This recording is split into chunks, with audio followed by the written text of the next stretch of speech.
یا ایو الناس، ہے لوگو، ضربا، بیان کی گئی ہے، مثلاً ایک مثال، فاستمعوا لہ، پس اس کو کان لگا کے سنو، ان الذین، بے شک وہ لوگ، تدعون، جو پکارتے ہیں، من دون اللہ، اللہ تعالیٰ سے نیچے نیچے، لن یخلقوا ذبابا، وہ ہرگز پیدا نہیں کر سکتے ایک مکھی بھی، وَلَوِ اجْتَمَعُوا لَهُ، اگرچہ وہ سارے کے سارے جمع ہو جائیں، وَإِن يَسْلُبْهُمُ الذُّبَابُ، اگر چھین کے لے جائے ان سے مکھی، شیئن، کوئی چیز، شیئن یہ نکرہ ہے، تو معنی اس کا یوں کر دیا جائے کہ شیئن، کچھ ذرا سی چیز، لا یستنقذوہ منہ، تو وہ اس سے چھڑا بھی نہیں سکتے اس کو، ضعف الطالب، کمزور ہے، طالب مانگنے والا، والمطلوب اور جس سے مانگی جاتی ہے، پوجا کرنے والا اور جس کی پوجا کی جاتی ہے، تو لہٰذا یہ دونوں کمزور ہے۔ اب دیکھیں یہاں پر اللہ تعالیٰ نے ان لوگوں کو چیلنج دیا ہے گویا کہ جو اللہ تعالیٰ کے ساتھ کسی اور کو شریک ٹھہراتے ہیں، تو فرمایا کہ ان الذین تدعون من دون اللہ، بے شک وہ لوگ کہ تدعون من دون اللہ، کہ اللہ کے علاوہ جن کو تم پکارتے ہو، تو وہ ایک مکھی بھی پیدا نہیں کر سکتے۔ اب مکھی کتنی چھوٹی سی چیز ہے، لیکن تمام مخلوق مل جائے تو اس جیسی ایک مکھی پیدا نہیں کر سکتے۔ اور عجیب بات یہ ہے کہ انسان جو ہے وہ اتنا کمزور ہے کہ اگر مکھی کوئی چیز اس سے کھینچ کے لے جائے تو انسان چھڑا بھی نہیں سکتا۔ اب دیکھیں مثلاً ایسی چیز ہے، آدمی مٹھائی کھا رہا ہے، اب اس میں سے کوئی حصہ مکھی جو ہے وہ چوس لے تو انسان نہیں واپس لے سکتا اس سے۔ تو اب اس سے پتہ چلتا ہے کہ انسان بہت ہی کمزور ہے، بہت ہی کمزور ہے، لیکن اس کے باوجود بھی جب یہ انسان زمین کے اندر چلتا ہے تو بڑا اکڑ کے چلتا ہے، جیسے کہ اس جیسا 30 مار خان دنیا میں کہیں پیدا ہی نہیں ہوا۔ تو عجیب بات یہ ہے کہ تکبر کس چیز کا ہے؟ انسان کو اپنی خلقت میں غور کرنا چاہیے کہ انسان پیدا کس سے ہوا ہے، اس منی سے جس کو انسان ہاتھ لگانا بھی گوارا نہیں کرتا، اور عجیب بات یہ ہے کہ پیدا بھی اس سے ہوتا ہے، اور پھر جب یہ بڑا ہوتا ہے تو اس کے پیٹ میں پھر بھی گندگی رہتی ہے، اور پھر بھی یہ اندر تک جو ہے گندگی ہے اور باہر سے یہ تکبر دکھا رہا ہے، اور جب یہ مرتا ہے تو اسی مٹی میں جاتا ہے، تو اس وجہ سے تکبر کی اس کے اندر ہے کیا چیز جس کی وجہ سے یہ تکبر کرتا ہے؟ تو فرمایا کہ جو اللہ تعالیٰ کے علاوہ کو پکارتے ہیں وہ ایک مکھی کو بھی پیدا نہیں کر سکتے، اور اگر مکھی ان سے کوئی چیز کھینچ کے لے جائے تو وہ سارے جمع ہو جائیں، اس سے چھڑا بھی نہیں سکتے۔ فرمایا ضعف الطالب والمطلوب، تو لہٰذا طالب پکارنے والا اور اسی طریقے سے مطلوب جس کو پکارا جا رہا ہے، یہ سارے کے سارے کمزور ہیں۔ حضرت عبداللہ بن عمر رضی اللہ تعالیٰ عنہ آخری عمر میں یہ نابینا ہو گئے تھے، ان کے ساتھ حضرت مجاہد، یہ بہت بڑے تابعی گزرے ہیں رحمۃ اللہ علیہ، یہ بھی تھے۔ حضرت مجاہد فرماتے ہیں کہ جب میں حضرت عبداللہ بن عمر رضی اللہ تعالیٰ عنہ کو لے کے گیا تو مسجد میں ایک مؤذن نے اذان دی، اور اذان دینے کے بعد لوگوں کو اس نے کہا ہے لوگوں جماعت کے لیے جلدی مل جاؤ۔ یہ جملے پہ غور کرنا، اذان دی، اذان دینے کے بعد وہ مؤذن کہنے لگا لوگوں جماعت کے ساتھ جلدی مل جاؤ۔ حضرت ابن عمر رضی اللہ تعالیٰ عنہ نے فرمایا کہ اخرج بنا من ھذا المبتدع، مجھے اس بتی کے ہاں سے لے چلو، یعنی اب میں نے اس کے پیچھے نماز نہیں پڑھنی، میں نے یہاں پر نہیں رکنا، تو لہٰذا یہ بتی ہے، تو لہٰذا اس یہاں سے مجھے لے چلو۔ تو حضرت عبداللہ بن عمر کو حضرت مجاہد جو تابعی تھے یہ لے کے وہاں سے چلے گئے، تو انہوں نے اس کے پیچھے نماز تک نہ پڑھی۔ تو اس سے پتہ چلتا ہے کہ جو بدعتی ہو تو لہٰذا اس کی توقیر تعظیم نہیں کرنی چاہیے۔ حدیث مبارک میں آتا ہے من وقر صاحب بدعت فقد اہان علی عدم الاسلام، جس نے کسی بدعتی کی تعظیم کی گویا کہ اس نے اسلام کی عمارت گرانے والے کے ساتھ تعاون کیا، مدد کی ہے۔ تو اس وجہ سے بدعتی کی تعظیم نہیں ہونی چاہیے۔ اور اسی طریقے سے یہ بات بھی ذہن نشین فرما لیں، ہمیں جو مسئلہ بھی ہو وہ حق سچ بیان کرنا چاہیے، لوگوں کو نہیں دیکھنا چاہیے۔ یہ کیا چیز ہے کہ اگر ہم اس چیز کو بیان ہی نہ کریں جس سے لوگ جو ہے ہم سے ناراض ہو جائیں، تو اس وجہ سے یہ علم کو چھپانے کے مترادف ہے۔ تو علم کو چھپانے کی بالکل کوئی اجازت نہیں ہے، تو لہٰذا علم کو نہیں چھپانا چاہیے، بلکہ آپ کے پاس جو بھی صحیح علم ہے آپ اس کو بیان کریں، چاہے وہ آپ سے لوگ ناراض ہوں، چاہے وہ آپ سے خوش ہوں۔ تو اس وجہ سے ہم یہاں پر دورہ تفسیر کے اندر آپ خود محسوس بھی کرتی ہوں گی، ہم بالکل واضح طور پہ کسی کی کوئی رعایت نہیں کرتے، بالکل جو مسئلہ ہے وہ صاف کر کے بیان کیا جاتا ہے، کسی کی کوئی رعایت نہیں کرتے، چاہے وہ کوئی خفا ہو چاہے وہ راضی ہو، چاہے کوئی آئے چاہے کوئی جائے، ہمیں اس سے کوئی فرق نہیں پڑتا۔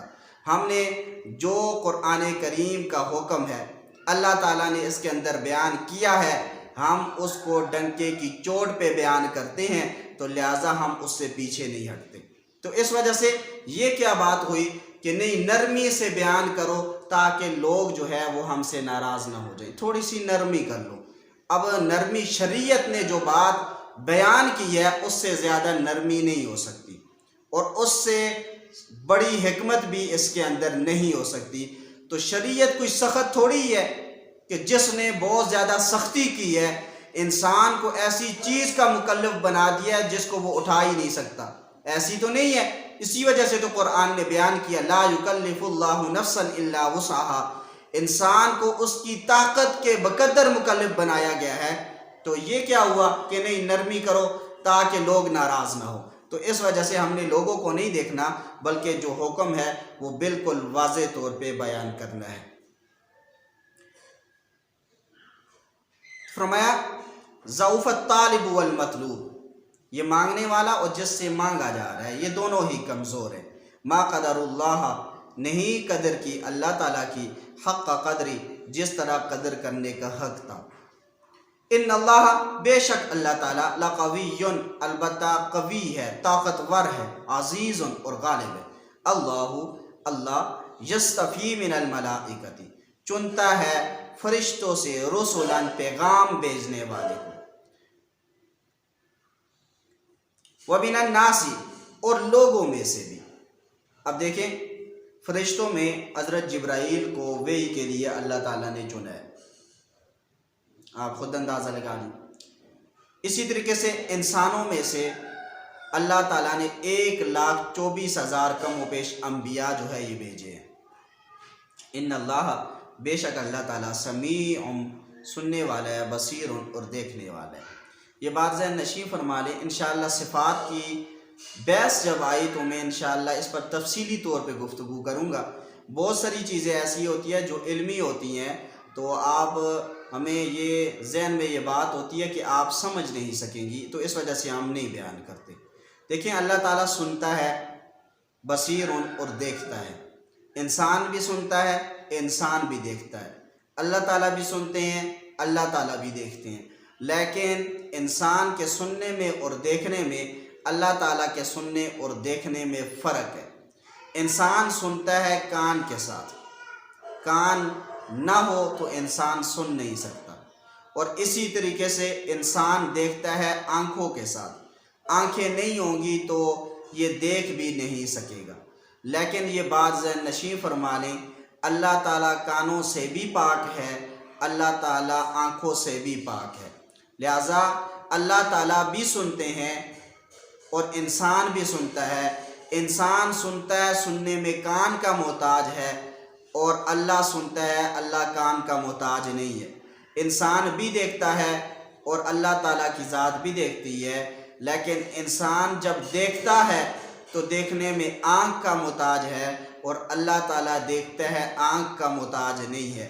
تو اس وجہ سے یہ جو آنکھ ہے، یہ جو کان ہے، یہ اعضائے جسم ہے، اور اللہ تعالیٰ جسم سے، اعضائے جسم سے اور لوازم جسم تینوں سے اللہ تعالیٰ کی ذات پاک ہے۔ کچھ بحثیں علمی ہوتی ہیں تو اس وجہ سے آپ کے سامنے بیان نہیں کی جاتی۔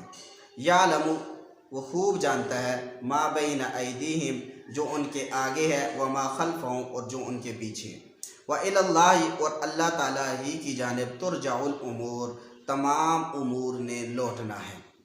یا ایھا الذین آمنوا، ہے ایمان والو، آمنوا ارکعوا، ہے ایمان والو رکوع کرو، واسجدوا، سجدہ کرو، سجدے کرو، واعبدوا ربکم، اور اپنے رب کی عبادت کرو، وفعلوا الخیر، اور اچھے کام کرو، لعلکم تفلحون، تاکہ تم کامیاب ہو جاؤ۔ اب دیکھیں یہ آیت سجدہ ہے۔ میں نے پہلے بھی آپ سے کئی مرتبہ یہ بات بیان کی ہے کہ جب کوئی شخص، کوئی مرد ہو یا کوئی عورت ہو، آیت سجدہ پڑھ لے یا سن لے تو اس پر سجدہ کرنا واجب ہو جاتا ہے۔ سجدہ کرنے کا طریقہ بہت ہی آسان ہے۔ اللہ اکبر کہہ کے، یعنی کہ نیت و سجدہ تلاوت کی، اللہ اکبر کہہ کے سجدے میں چلے جائے۔ تو لہٰذا کانوں کی طرف ہاتھ اٹھانے کی ضرورت نہیں ہے، صرف اللہ اکبر منہ سے کہیں اور سجدے میں چلی جائیں، اور وہاں پر سجدہ کریں، اور آپ 3 مرتبہ، 5 مرتبہ، 7 مرتبہ، تاک مرتبہ یعنی کہ سبحان ربی الاعلیٰ پڑھیں اور اللہ اکبر کہہ کے کھڑی ہو جائیں۔ تو لہٰذا نہ سلام پھیرنے کی ضرورت ہے اور نہ ہاتھ اٹھانے کی ضرورت ہے۔ یہ سجدہ صاحب یہ واجب ہے انسان پہ۔ جو بھی قرآن کریم کی تلاوت کرے یا سنے، ہر ایسے شخص پر سجدہ تلاوت جو ہے یہ واجب ہے۔ اگر نہیں کرے گا تو گناہ گار ہوگا، نہیں کرے گی تو گناہ گار ہوگی۔ تو اس وجہ سے آپ اس کو نوٹ کر لیا کریں۔ سبق کے دوران تو چلے آپ قرآن کریم پڑھ رہی ہوتی ہے، تفسیر پڑھ رہی ہوتی ہیں، تو جب ختم ہو جائے تو اسی طریقے سے مکروہ اوقات نہ ہوں، 3 اوقات نہ ہوں، طلوع آفتاب، غروب آفتاب اور زوال آفتاب۔ یہ 3 اوقات ایسے ہیں، ان کے اندر سجدہ سہو کرنا بھی مکروہ ہے۔ تو لہٰذا ان اوقات کے علاوہ جو وقت بھی ہو، چاہے وہ ظہر کی نماز کا ہی کیوں نہ ہو، ایسے ہی عصر کے بعد اور مغرب کے بعد، عشاء کے بعد، تو ان اوقات میں آپ سجدہ وغیرہ جو ہیں وہ کر سکتی ہیں۔ وجاہدوا فی اللہ، اور جہاد کرو اللہ کے راستے میں، حق کا جہاد، جس طرح جہاد کرنے کا حق ہے۔ واجتباکم، اسی نے تم کو چنا ہے۔ وما جعل علیکم فی الدین من حرج، اور نہیں بنایا اس نے تم پر دین میں کوئی حرج۔ ملت ابیکم ابراہیم، یہ ملت تمہارے باپ حضرت ابراہیم علیہ السلام کی ہے۔ وسماکم المسلمین، اسی نے تمہارا نام مسلمان رکھا ہے۔ من قبل، اس سے پہلے، وفی ھذا، اور اس دین میں بھی، لیکون الرسول شہیدا، تاکہ ہو رسول تم پر گواہ۔ دیکھیں فرمایا ملت ابیکم ابراہیم، یہ ملت ہے تمہارے باپ حضرت ابراہیم علیہ السلام کی۔ وسماکم المسلمین، اسی نے تمہارا نام مسلمان رکھا ہے۔ دور حاضر کے اندر ایک فرقہ ہے جو اپنے آپ کو جماعت المسلمین کے نام سے یاد کرتا ہے، اور یہ عجیب فرقہ ہے کہ ان کے بہت سارے عقائد ایسے ہیں کہ شریعت ان کی اجازت نہیں دیتی، بہت سارے عقائد خراب ہیں، اور یہ کہتے ہیں اپنے آپ کو مسلمینی، اور ہیں یہ ٹوٹل جو ہے میرے اندازے سے پورے ایبٹ کے اندر ہوئے تو میرے اندازے سے کوئی یہی 400-500 ہوں گے پورے ایبٹ میں، آپ خود اندازہ لگا لیں، تو اتنے تھوڑے۔ اور عجیب بات یہ کہتے ہیں صرف ہم مسلمان ہیں، یعنی جماعت مسلمین والے، باقی سارے کافر ہیں۔ اچھا ان سے سوال کریں، اچھا آپ بتائیں اس کی وجہ کیا ہے؟ کہتے ہیں اس وجہ سے کہ قرآن کریم میں ہے وَسَمَّاكُمُ الْمُسْلِمِينَ، صرف جماعت مسلمین جو ہے یہ جنت میں جائے گی، باقی کوئی جنت میں نہیں جائے گا۔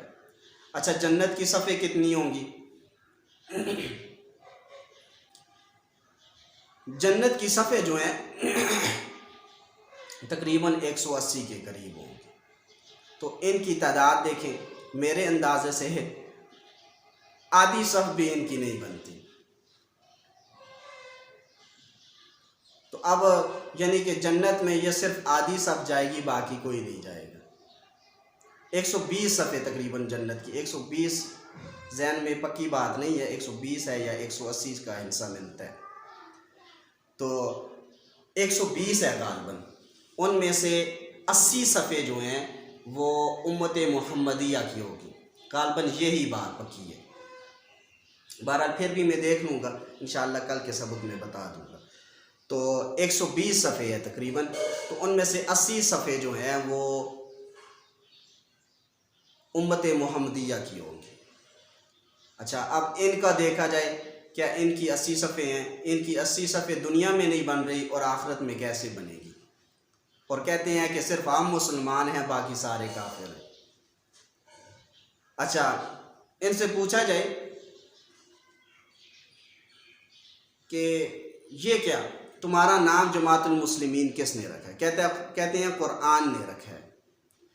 تو اس وجہ سے جب ہمارا نام قرآن میں ہے تو اس وجہ سے ہم سب سے پہلے جنت میں بھی جائیں گے۔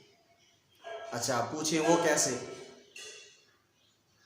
کہتے ہیں بس قرآن میں ہے نا، اس وجہ سے۔ اب اگر ان کی اس بات کو مان لیا جائے کہ قرآن میں نام آنے کی وجہ سے انسان جنتی بن جاتا ہے، تو قرآن کریم کو پڑھنے سے پہلے جس کا نام پڑھا جاتا ہے اعوذ باللہ من الشیطان الرجیم، شیطان مردود کا، کل کو وہ بھی یہ دعویٰ کرے گا اچھا کیونکہ قرآن کریم اتنی متبرک کتاب ہے کہ اس کو شروع کرنے سے پہلے میرا نام لیا جاتا ہے، لہٰذا میں تو سب سے پہلے جنت میں جاؤں گا۔ یہ عجیب سی ان کی دلیلیں ہیں۔ اگر نام آنے کی وجہ سے جنتی ہوتا تو فرعون کا نہیں آتا، قارون کا نہیں آتا، تو لہٰذا ان کا بھی تو نام آتا ہے، تو کیا پھر یہ بھی کل کو یہ دعویٰ کریں کہ نہیں ہم نے بھی جنت میں جانا ہے، تو کیوں ہمارا نام آ گیا؟ نام آنے کی وجہ سے کسی نے جنت میں نہیں جانا، انسان نے جنت میں جانا ہے عقائد اور اعمال کے ٹھیک ہونے کی وجہ سے۔ عقائد بھی ٹھیک ہوں گے، اعمال بھی ٹھیک ہوں گے تو پھر جنت میں جائے گا، وگرنہ نہیں۔ تو اس وجہ سے یہ ایک فتنہ ہے۔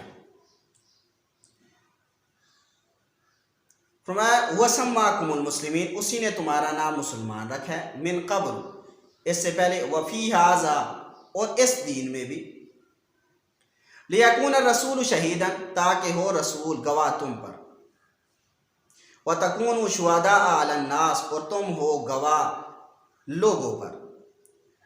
اس پر میں نے تفصیلاً بات پیچھے کر دی ہے، خلاصہ آپ کے سامنے پھر بیان کر دیتا ہوں کہ کل قیامت والے دن جب اللہ تعالیٰ کی عدالت لگے گی، میدان محشر لگے گا، تو اس وقت حضرت نوح علیہ السلام سے پوچھا جائے گا اچھا آپ نے اپنی امت کو تبلیغ پہنچائی تھی؟ وہ فرمائیں گے جی پہنچائی تھی۔ تو اب ضابطہ ہے البینۃ علی المدعی والیمین علی المدعی علیہ، جو دعویٰ کرتا ہے گواہ وہ پیش کرتا ہے، اور جو انکاری ہوتا ہے وہ قسم اٹھاتا ہے۔ تو اب ان کی جو قوم ہوگی وہ انکار کرے گی اور کہے گی نہیں انہوں نے تو ہمیں تبلیغ پہنچائی نہیں ہے۔ تو اب اللہ تعالیٰ حضرت نوح علیہ السلام سے فرمائیں گے اچھا آپ نے دعویٰ کیا ہے تو لہٰذا آپ گواہ بھی پیش کریں۔ تو اس وقت حضرت نوح علیہ الصلاۃ والسلام گواہی کے طور پر نبی علیہ الصلاۃ والسلام کی امت کو پیش کریں گے۔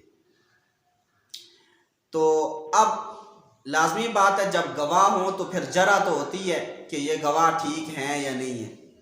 تو اب وہ جو ان کی قوم ہے وہ یہ جرا کرے گی ان گواہوں پہ، تو یہ گواہ تو اس وقت موجود ہی نہیں تھے، یہ امت تو اس وقت موجود ہی نہیں تھی۔